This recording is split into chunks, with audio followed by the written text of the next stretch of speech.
Hello student, welcome to my channel AI biology. आणि या video लेक्चरमध्ये आज आपण डिस्कस करणार आहे इनहेरिटन्स अँड व्हेरिएशन्स मधला लॉ ऑफ सेग्रिगेशन म्हणजे प्युरिटी ऑफ गॅमेट्स. ठीक आहे, तर हा जो लॉ आहे हा लॉ मेंडलचा सेकंड लॉ आहे. ठीक आहे, अगेन्स्ट मोनो हायब्रिड लॉ आहे. कोणता लॉ आहे हा? Against mono hybrid law, mono hybrids law. ठीक आहे, मोनो हायब्रिड्स लॉ आहे अगेन्स्ट. म्हणजे मोनो हायब्रिड्स म्हणजे मी पहिलेही सांगितलं आहे की मोनो म्हणजे काय होते, एकच होते आणि ज्यामध्ये एक कॅरेक्टर काय केला जाईल, क्रॉस केला जाईल, त्याला मोनो हायब्रिड क्रॉस म्हणतात, जे की मी तुम्हाला डेफिनेशन पण सांगितलेली आहे. ठीक आहे, तर आज आपण डिस्कस करणार आहे की लॉ ऑफ सेग्रिगेशन्स हा मेंडलचा कोणता लॉ आहे? सेकंड लॉ आहे. कोणता लॉ आहे? सेकंड लॉ, ज्याला ऑरमध्ये काय म्हणतात? प्युरिटी ऑफ गॅमेट्स पण म्हणतात. काय म्हणतात? Purity of gamete. Purity of gametes का म्हणतात? तर पहिली गोष्ट तर लक्षात ठेवा की गॅमेट्स नेहमी प्युअर राहतात. या लॉवरून तुम्हाला सिद्ध होऊन जाईल की गॅमेट्स नेहमी प्युअर राहतात आणि प्युरिटी शो करतात, जो की जसं की डॉमिनंटसाठी पण एखादा अलील डॉमिनंटसाठी ऑब्विसली कोड आहे, त्यानंतर अनदर म्हणू शकतो की रेसेसिव्हसाठी आहे, पण तो नेहमी रेसेसिव्हसाठी असन तर तो नेहमी रेसेसिव्हसाठी पण राहत. ठीक आहे, पहिले आपण थोडं एक्सप्लेनेशन पाहू आणि एक्सप्लेनेशन पाहिल्यानंतर त्याच्यासोबत स्टेटमेंट रिलेट करू, जेणेकरून काय होऊन जाईल, तुमची टोटली कॉन्सेप्ट काय होऊन जाईल, क्लिअर होऊन जाईल. ठीक आहे, तर कोणताच लॉ आहे आपला? Law of segregation. लक्षात ठेवायचं की कोणता? मेंडलचा सेकंड लॉ आहे. ठीक आहे, आता बघा की मोनो हायब्रिड क्रॉस असल्या कारणाने सगळ्यात पहिले आपण जे की जिनोटाइप्स घेणार आहे ते कॅपिटल टी. प्लांट कोणतं घेतलं होतं? पी प्लांट घेतलं होतं. एवढं तर माहिती आहे तुम्हाला कोणतं प्लांट होतं? Pea plant, pisum sativum. आणि या पी प्लांटवर स्टडी केला होता मेंडलनं. तर capital T into small T आणि स्मॉल टी. लक्षात येतपर्यंत. आता कॅपिटल टी कशासाठी होतं? तुमच्या फिनोटिपिकली टॉलसाठी एक उंच प्लांट होतं आणि काय होतं तुमचं? डॉर्फ प्लांट होतं. काय होतं तुमचं? Dwarf plant. म्हणजे कोणतं प्लांट? तुमचं ठेंगणं प्लांट किंवा ज्याची हाईट भरपूर कमी आहे. हे दोन कॉन्स्ट्रक्ट कॅरेक्टर काय केले होते ना, क्रॉस केले होते. आता याला थोडं लेबलिंग करा. हे काय तुमचं? फिनोटाइप्स आहे. हे काय तुमचं? फिनोटाइप्स. काय तुमचं? फिनोटाइप्स. आणि हे काय तुमचं? जेनेटिक कन्स्ट्रक्शन आहे, म्हणून याला काय म्हणतो आपण? जीनोटाइप्स म्हणतो. काय म्हणतो? जीनोटाइप्स. ठीक आहे, जे एक्सटर्नल अपीअरन्स आहे त्याला टॉल्स म्हणजे काय म्हटलं आपण? त्याला फिनोटाइप्स. आणि जे की म्हणजे टॉल्स आणि ड्रॉप दोन्ही पण काय झाले तुमचे? फिनोटाइप्स. आणि हे जेनेटिक कन्स्ट्रक्शन आहे, म्हणून याला काय म्हटलं? जीनोटाइप्स म्हटलं. काय म्हटलं? जीनोटाइप्स. ठीक आहे, लॉ फाइंड करण्याच्या पद्धती मी पहिले सांगितलेलं आहे. आता बघा की 50% ऑफ कॅरेक्टर कुठून येतील? मेलकडून येतील. ठीक आहे, म्हणजे कॅपिटल टी. आणि 50% ऑफ कॅरेक्टर कुठून येतील? तुमचं फिमेल्स मधून किंवा एक टॉल प्लांट पासून आणि डॉर्फ प्लांट पासून, मेल आणि फिमेल पासून येईल. लक्षात येतपर्यंत. आता हे जे जनरेशन होती, हे जनरेशन काय होती? तुमची F1 जनरेशन होती. कोणती होती? F1 generation. यालाच आपण काय म्हणतो? F1 generation. लक्षात येतपर्यंत. आता याला जर फिनोटिपिकली आयडेंटिफाय करायचं म्हटलं तर हे कोणतं कॅरेक्टर आहे? डॉमिनंट कॅरेक्टर आहे. कोणतं कॅरेक्टर आहे? डॉमिनंट. आणि डॉमिनंट कॅरेक्टर कोणतं? तुमचं टॉल होतं. ठीक आहे, काय होतं? टॉल. म्हणजे लॉच्या पहिल्या जनरेशनमध्ये ज्याला आपण लॉ ऑफ डॉमिनन्स पण म्हटलं, त्याच्यामध्ये ऑल जे आले होते हेट्रोझायगस डॉमिनंट आले होते. ऑल हेट्रोझायगस डॉमिनंट म्हणजे काय आले? तुमचे टॉल्स. लक्षात येतपर्यंत. आता बघा की याच्यानंतरचे जे F2 जनरेशन आहे ते जनरेशन बघा की याला काय करणार आहे? आपल्याला सेपरेट करा. याला तुम्हाला माहिती आहे गॅमेट फॉर्मेशन करणार आहे. गॅमेट फॉर्मेशनची प्रोसेस कशा थ्रू होत असते? मेयोसिस थ्रू होते. काय झालं तुमचं? कॅपिटल टी आणि याच्यामध्ये स्मॉल टी. काय आलं तुमचं? कॅपिटल टी आणि स्मॉल टी. आता कॅपिटल टी स्मॉल टी काय बनलं? गॅमेट फॉर्मेशन झालं. कोणत्या पद्धतीने होत असते? मेयोसिसची प्रोसेस होते. मेयोसिसची प्रोसेसमध्ये काय होते? गॅमेट फॉर्मेशन म्हणजे बेसिकली काय आहे की 2n नंबर ऑफ जे क्रोमोझोम राहतात ते n नंबरमध्ये काय होतात? कन्वर्ट होतात, म्हणून त्याला रिडक्शनल डिव्हिजन पण म्हणतात. लक्षात येतपर्यंत. आता याची सेल्फिंग करणे आपल्याला. F2 जनरेशन काढण्याची मेथड काय की हेच कॅरेक्टर याच्यासोबत काय करणे?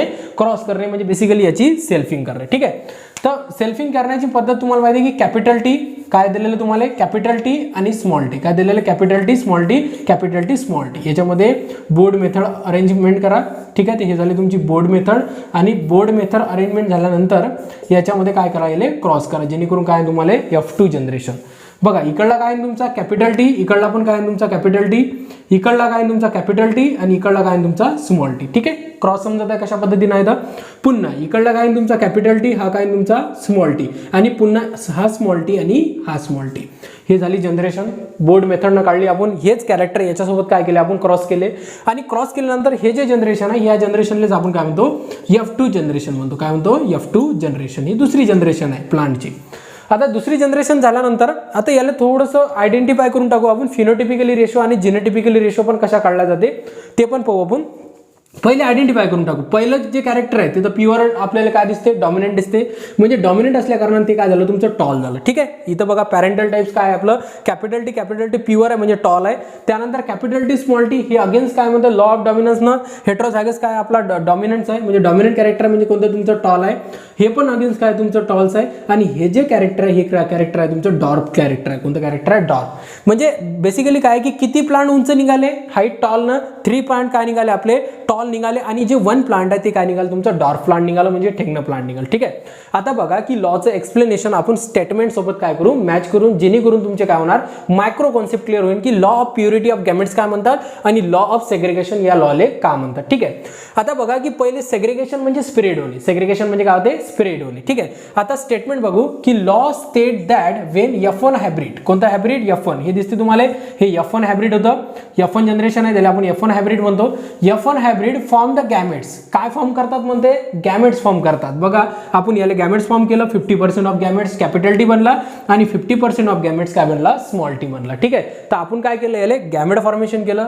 Gamete form the alleles segregate, allele काय होतात म्हणते, सेग्रिगेट होतात. सेग्रिगेट होणे म्हणजे काय होणे, स्प्रेड होणे. म्हणूनच याला काय म्हणतात, लॉ ऑफ सेग्रिगेशन. बघा काय झाला, लॉ म्हणजे जे की अलील्स आहे, हे जे अलील काय झाले, सेग्रिगेट झाले. कॅपिटल टी सेपरेट झाला, स्मॉल टी सेपरेट झाला, कॅपिटल टी सेपरेट झाला, स्मॉल टी सेपरेट झाला. म्हणजे बेसिकली काय झाले, स्प्रेड झाले म्हणजे सेग्रिगेट झाले. अगेन काय म्हटलं की form each and other is enter in the different gametes, different gamete, the gametes form the pure. ते गॅमेट कसे राहतात म्हणतात, प्युअर राहतात म्हणतात. लक्षात ठेवा काय राहतात, प्युअर. ह्या प्युअरच्या शब्दावरूनच याला प्युरिटी ऑफ गॅमेट्स म्हटलेलं आहे. आता लक्षात ठेवा की हे जे गॅमेट्स आहे हे गॅमेट्स प्युअर आहे. म्हणजे नेहमी लक्षात ठेवायचं कॅपिटल टी नेहमी टॉलनेसले दर्शवणार. कशाला दर्शवणार, टॉलनेसले. आणि जे स्मॉल टी आहे ते नेहमी डार्कनेसले दर्शवणार म्हणजे ठेंगण्या प्लांटसाठी. लक्षात, म्हणजे याच्यामध्ये म्हणणं काय की जरी F1 जनरेशनमध्ये मेंडल्सले, जरी F1 जनरेशनमध्ये कॅपिटल टी स्मॉल टी दिसलं, म्हणजे capital T small T genetic construction असल्या कारणानं तरी पण टॉलनेस काय केलं, एक्सप्रेस केलं.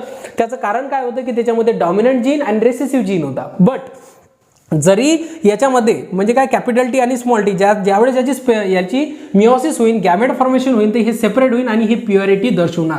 म्हणजे काय की हे कधीही पेअर म्हणजे म्हणू शकतो की कोणताही कॅरेक्टर दुसऱ्या कोणताही अलील दुसऱ्या अलील सोबत ब्लेंड होणार नाही किंवा हे ब्लेंडिंग शो करणार नाही. Do not the show the blending, म्हणजे हे ब्लेंडिंग शो करणार नाही. नेहमी स्वतःचं जे प्युरिटी आहे म्हणजे काय की स्मॉल टी नेहमी डॉर्कनेससाठीच राहील आणि कॅपिटल टी नेहमी टॉलनेससाठी राहील. कशासाठी राहील, तुमच्या टॉलनेससाठी. आणि स्मॉल टी कशासाठी राहील, तुमच्या डॉर्कनेससाठी. ते कोणतेही जनरेशन, एक जनरेशनमध्ये जरी कॅपिटल टी म्हणजे डॉमिनंट कॅरेक्टरनं डॉर्क कॅरेक्टरले म्हणजे स्मॉल टीले जरी लपून ठेवलं तर येणाऱ्या जनरेशनमध्ये त्याचं किंवा जर त्याची होमोझायगस पेअर जर आली स्मॉल टी तर काय होणार आहे, ते त्याचे म्हणजे ड्रॉपनेस दर्शवणार. लक्षात, ना की हा स्मॉल टी याच्यासोबत कंबाईन होईल किंवा ब्लेंडिंग होईल. लक्षात, म्हणून काय म्हटलेलं आहे की कॅपिटल टी नेहमी टॉलसाठीच राहील आणि स्मॉल टी नेहमी टॉलसाठी राहील. म्हणून काय करा की ज्यावेळेस डिफरंट गॅमेट्स काय करतात, गॅमेट्स फॉर्म द प्युअर म्हणजे काय होतात ते pure in that they carry काय काय कॅरी करतात, एक तर डॉमिनंट एक तर रेसेसिव्ह. कॅपिटल टी काय करण, डॉमिनंट कॅरी करण आणि स्मॉल टी काय करण, तुमचा रेसेसिव्ह कॅरी करण,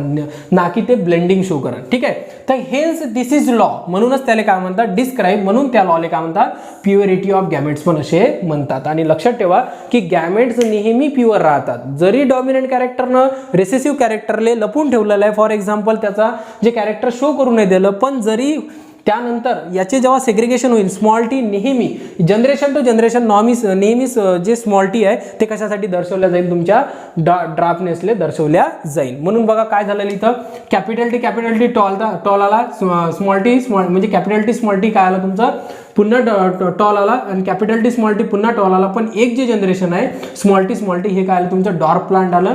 आणि हे भरपूर एक अमेझिंग रिझल्ट होते मेंडलसाठी की मेंडलनं ज्यावेळेस एक्सपेरिमेंट केला तर एक्सपेरिमेंट केल्यानंतर त्याच्या लक्षात आलं की 25% ऑफ द जे कॅरेक्टर आहे ते डॉर्कनेस आहे आणि 75% ऑफ द कॅरेक्टर काय तुमचं टॉलनेस आहे. म्हणजे नेहमी गॅमेट्स काय राहतात, प्युअर राहतात. लक्षात येतपर्यंत आता बघा की याचे आपण फिनोटिपिकली ॲज वेल एज जिनोटिपिकली रेशिओ काढू. ठीक आहे, आता सगळ्यात पहिले कोणता रेशिओ तुमचा फिनोटिपिक रेशिओ, म्हणजे आपल्याला डोळ्याने दिसतात जे कॅरेक्टर डोळ्याने दिसतात 1, 2 आणि 3 प्लांट आपल्याला काय दिसतात, उंच दिसतात. लक्षात, म्हणजे काय आला तुमचा 3:2 आणि एक प्लांट काय दिसते तुम्हाला म्हणजे डॉर्फ दिसते जे की 1. लक्षात, स्मॉल टी म्हणजे फिनोटिपिकली रेशिओ एक्सटर्नल अपीअरन्स झाला म्हणजे काय आला रेशिओ तुमचा 3:1. अगेन याचा जो जिनोटिपिकली रेशो आहे, जिनोटिपिकली रेशो म्हणजे नेमकं काय, जेनेटिक कन्स्ट्रक्शन.